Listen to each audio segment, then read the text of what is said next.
Hi, I'm Emily Seago, and today on the Goldilocks Kitchen, I'm going to teach you the right way to prepare and freeze fruit pies in advance to help you make holiday or special occasion baking a little more stress-free and convenient. By following my simple and easy method, you're going to be able to create a stash of ready-to-bake fruit pies that are going to sit in your freezer, so sharing a delicious dessert is always just an oven away. Plus, I've got some important tips and need-to-know information to ensure that you'll have success with this method and create amazingly scrumptious, ready-to-bake fruit pies with nice, crispy crusts. And that's all in this episode of the Goldilocks Kitchen.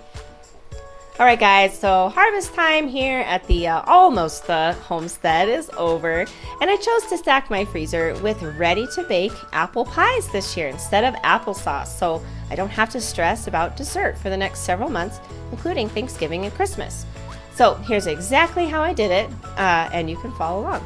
Step one is to completely assemble your pie, whatever it is. The pie that I'm making here is a brown butter creamy apple pie with a streusel topping. I'll leave a link to it below if you'd like to try it, and you should try it. It's my family's favorite apple pie, and we love the crumble topping so much that I often make some extra streusel to put on top of it. Now here's your first tip. Please use disposable pie tins if you're making a bulk batch of pies. It's just a lot easier to have them all ready to go.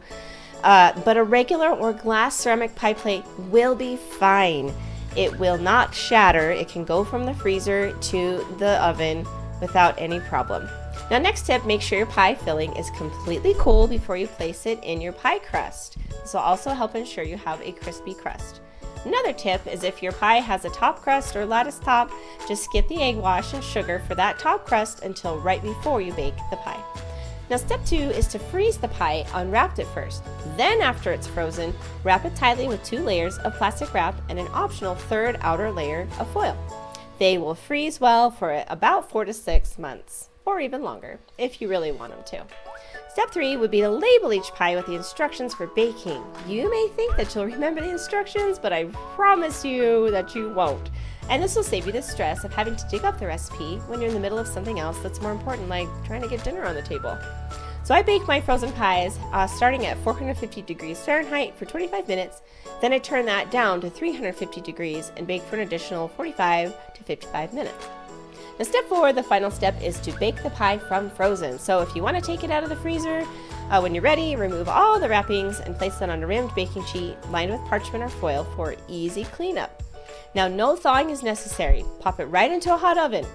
Please do not thaw the pie. It's very important. I decided to place my silicone pie crust protector on this pie, but that's totally optional for baking from frozen, not needed. I just like using it because it's way better than messing with foil. I'll leave a link down below to where you can find one for yourself. Now it's essential to keep an eye on those visual cues as I'm showing you here to ensure that the pie is completely baked and adjust the baking time if needed. I'm talking about, is it bubbling in the middle, and is the crust that lovely golden brown color that you're looking for? Baking a pie from frozen only takes maybe an extra 15 to 20 minutes compared to a pie that would normally just be fresh. And just to prove it to you how delicious and perfect these pies turn out, I decided to object my kids to a blind taste test. So I made the same pie, apple pie, but I baked it fresh. Then while it was cooling, I baked a pie from my freezer that was frozen and had been in there for at least a month. I let both of them cool. Then I sliced them up and had each of my kids come and taste one bite of each. Blindfolded, well, sort of. My husband was going to participate too, but we had a bit of a glitch, as you'll see. However, let's listen in to the results. My decision is that they're both delicious, but I can't really tell too much of a difference. Tastes pretty much the same. Good. All right, so thumbs up.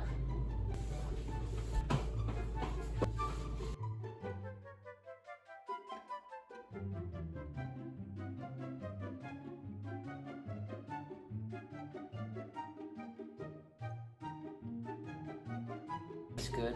Okay, very good. Okay. I think pie 2 was better.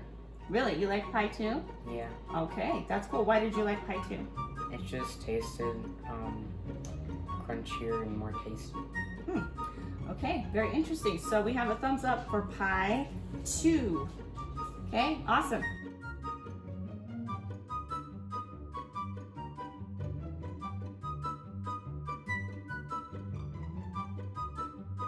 Okay, go ahead and give it a taste.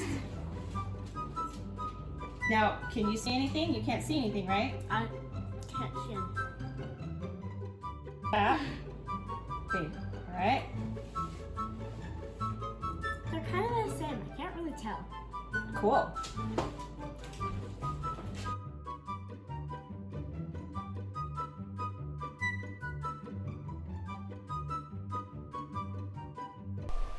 So the results are the frozen pie was perfectly delicious, just like the fresh.